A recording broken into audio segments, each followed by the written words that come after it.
Welcome to the FindingYourChurch.com step-by-step video series that will show you 4 secret strategies that are actually a 4-step process that you can follow to increase your church online visibility in your local community.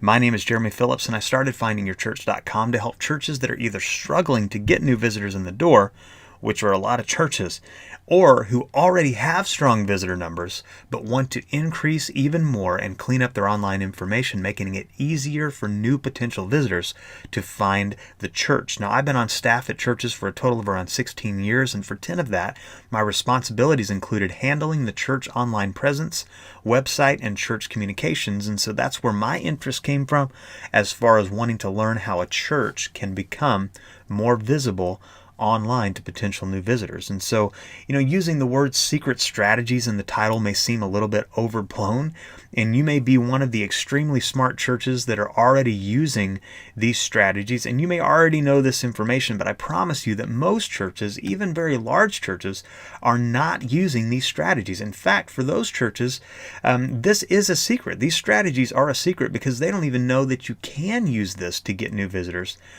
through the front door. And so as we go through this information and you realize that you may have been unaware of these strategies. So if you've been unaware of them, then at least to you, it's not overblown. It has been a secret. But after these videos in this series, it's no longer going to be a secret, and you can begin using these to grow your church. And so before we start, I first want to let you know that this is not like a typical webinar. In fact, I actually hate webinars where you have to commit to a specific time to be able to get access to the content, and if you miss it, you have to wait and hope there's a replay. I feel that every church should be using these 4 strategies, and because of that, I want you to be able to watch these videos at a time that works best for you. That said, I want you to do it as quickly as possible so that you can begin putting these things into place, but it'll be kind of on your time frame when you watch them. But secondly, I know that you're extremely busy, and I want to value your time. And so instead of creating a long, drawn-out video, I've created a video for each of the 4 strategies, and I've created these to be shorter videos so that you can get them one step at a time. And so what I'm going to do is share the 4 strategies with you that most churches are not doing and have not put in place. In fact, the churches that are not doing these things probably don't even know that they're not doing them. And so for some of you, these steps will be simple and you'll be able to do them yourself. But for others, you may need some help completing part or all of this process. And I know that actually doing these steps on your own will not be something that everyone wants to do, depending on your level of skill or your time availability. So you may not have the staff or volunteers to take action on these steps that we're going to look at, even though they're very important to your church. One of the biggest challenges I see in churches is the lack of volunteers. And the volunteers that you do have typically are already stretched to their maximum involvement. And so I'm going to be really upfront with you and let you know that at the end of this video series, I am going to share with you how you can use me and FindingYourChurch.com to do this work for you if that fits your situation better. You can do it yourself, but if it fits better, I also want to provide a solution that's done for you so that it can be put in place and working for your church. So when you're watching these videos, you may be thinking to yourself that you're not going to have the time, people, or volunteers to do this.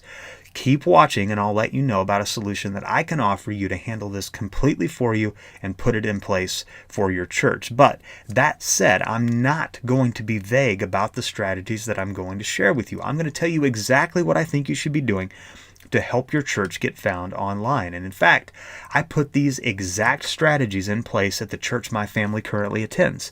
And this is a church that my brother started a few years ago, and now it runs around 500.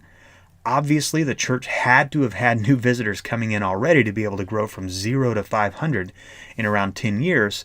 But when we put these steps in place, our visitor numbers took a drastic leap. And I'm going to share with you exactly how drastic in a second. But what you need to understand is this right from the very beginning, that it can take a while after putting this plan into motion to begin seeing results. We did not see an immediate jump, because that's just not how it works. If you're wanting to see a magical instant result in Google, you can do something like Google Ads, but those aren't going to look as natural as getting there in regular search results. The fact is, there's no magical instant fix on Google to get you to the top in a week or something like that. So putting these strategies in place is more of a long-term strategic thought process that puts your church in a position to cooperate with Google and give Google what it wants so that it can have confidence in you to raise your church in local rankings for church-related search terms. It's about doing something strategic to put your church in the best position possible to get found online by people who will potentially want to visit your church.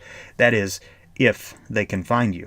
And so to me, that is worth doing, even if it's not an instant fix. So your success also depends on the area you live in, how many other churches are doing a good job with their online visibility in your area. And I don't like to use the word, competition when we're talking about churches, but the reality is that if there are a lot of other churches on the front page of Google in your local area because they've also put a strategy in place, then it's going to be more challenging for yours to get on the front page. And so my disclaimer is that I'm not promising that you're going to have the same results in your area, even if I put these steps in place for you and I do the work. Google is a challenge and can even change the rules of how you get found with very little explanation or notice. But what I can say, though, is that our church had a drastic increase in new visitors starting a few months after putting these steps into place. We had always ranked decently for local church search terms in the area throughout the years. We were at least on page 2 or low page 1 for local terms, but doing these steps locked our actual church website into the #1 spot on Google for our local church search terms in our city. And again, I'm not promising that this will automatically happen for you if you do it, but I can guarantee that if you do not put strategies like this in place, that a few months from now, you will still have similar or the same results that you're having now. And if you're happy with those results, then I wouldn't make any changes. But if you are not happy with your current results and the current number of new visitors coming through your doors, then I would definitely look at putting these strategies to work for your church.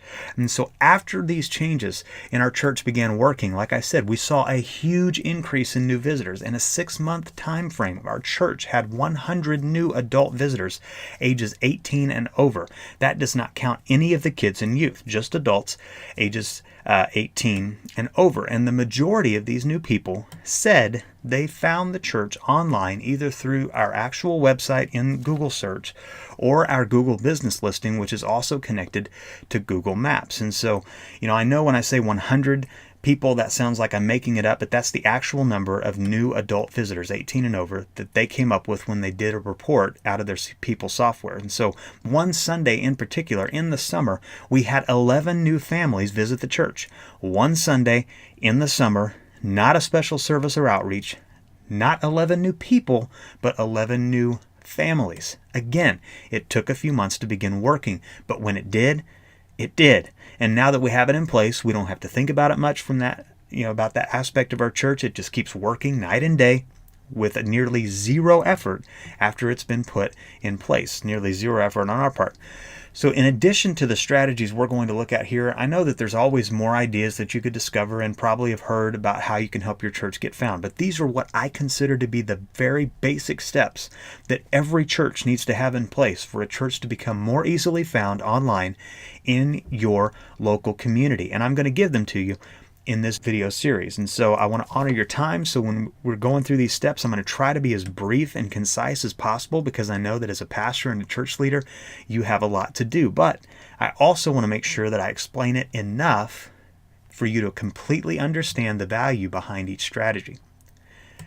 And so let's start with the first secret strategy, which is this. To increase your church online visibility in your local area, you need to, number one, claim and optimize your local business directory listings like your Google business page, Bing Places listing, and many, many more. And the reason that this is important is because it is the exact same step that local businesses have to take in your area to get found and increase their ranking in Google. And Google looks at your church online like a local business. And so you also have to do what local businesses have to do if you want to get found locally online in Google. So the first step is to claim and optimize these local listings. And so this would include your Google business page, which is also connected to your Google Maps listing, which is extremely important to have correct, optimized, and in your control, as your Google Maps is what people are using when they search for directions in the Google Maps app. In fact, you may be surprised by this, but a lot of your new church visitors are probably finding your Google business page using Google Maps before they find your actual church website, because they're using that Google Maps app to search for churches around them and to actually get there with directions. And so if your listing is unclaimed, incorrect, and incomplete, they will most likely pass you up and visit another church. And so these local listings would also include many more directories like Bing Places, Manta, Merchant Circle, the online Yellow Pages, and many, many more, around 50 or so main business directories. Plus, there are a few church listing directories that can also help you if you claim and optimize them as well. And so what Google is looking for from your church with these directories is this. Number one, Google wants to see that these listings are claimed and in your control. And there's a claiming process for each listing that's different for each listing. Number two, Google wants to see that your church name, address, and phone number are identically consistent as much as possible across as many of your claimed listings as possible. That's also very important. Identically listing your church name, address, and phone number. Number three, your listings on these sites need to be as completely filled out and complete as possible on as many of these sites as possible. And so when Google sees that your Google business page, Bing listing, and 50 or so other similar local listings are exactly correct as possible, and it really is important to be exactly specific with your information, and that these listings are completely filled out as possible with your church description, information, and pictures, it gives Google confidence that your church is, number one, open, and number two, that real people or a company are working on your online presence, because Google knows that it's very unlikely that that consistency would happen by accident. It's not evolution. It's not going to happen by accident. People were behind it, people who care about the church. And so Google does not want to promote something that would create a negative experience for Google searches. That's just like the number one thing about Google. And so if it promotes a business to the first page or a church of local search, and the Google searcher visits that business or church and they're either closed or there's incorrect information about it online, that Google user would have a negative experience. And so Google is going to do everything it can to prevent this from happening. And so by claiming and optimizing your Google business page and other local listings, you are creating a verification of your church information across as many of these listings as possible. And that still doesn't prove to Google that your information is correct, but it does let them know that most likely either a person or a company has put in the effort to correct that information as much as possible, making your church more trustworthy to Google. And so the bad thing is that when you do not take the time to optimize your listings, your church can at the least give a negative impression to potential new visitors and to Google, or at the worst, look closed because the information is incorrect or incomplete. But when Google has this confidence in the information it has about your church or business online, then it is much more likely to promote it and increase not only the local listings, but even your church website in local search, because it's all connected together. And so even though the idea, I do want to say that even though the idea behind this is very simple, it does take a lot of time and effort to do this correctly. And for it to make the maximum difference, you really want to do it as exact, correct, and as complete as possible.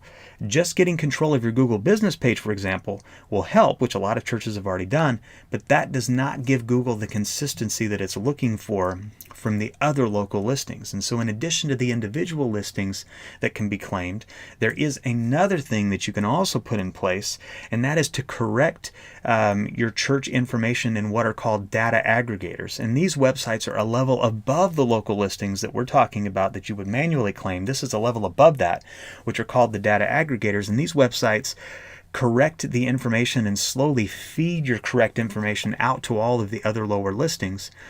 And so it helps correct the information on sites that you would miss doing manually. And so you do the manual claiming of all the main ones, but then you feed it through the data aggregators that are above that to kind of fill in all the gaps so that it continues, all these lower listings continue to get the correct information and things don't get messed up. So you can definitely attempt to correct these listings yourself. I have tried to do it manually and one by one claim and optimize each listing I could find. What I found though was that it was an extremely extremely frustrating process because each one of these listing websites have their own way of doing things. Each website is set up differently. The specific information they want is unique. The claiming process is different depending on which site you are claiming your listing for. Some want a postcard verification, some by phone, some by email. And they do this so they can know who you really are, that you really are who you say you are, and that you have access to the church to make decisions.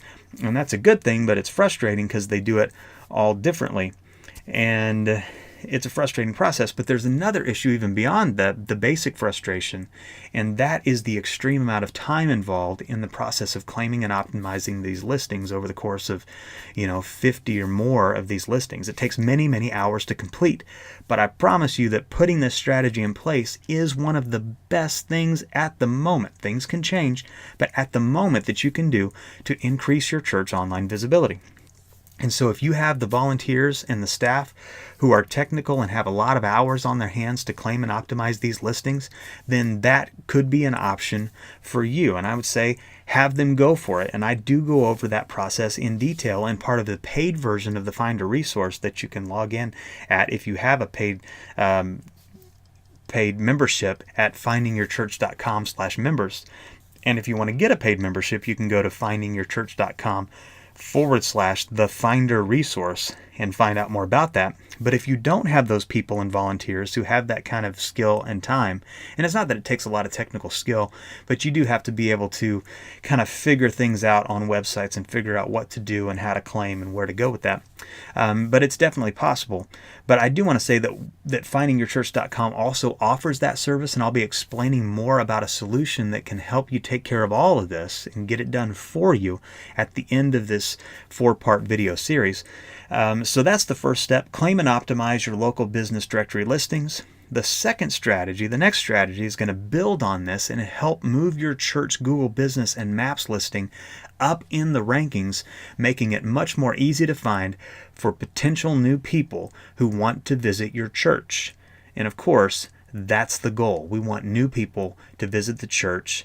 Check back in for the next strategy in the next video.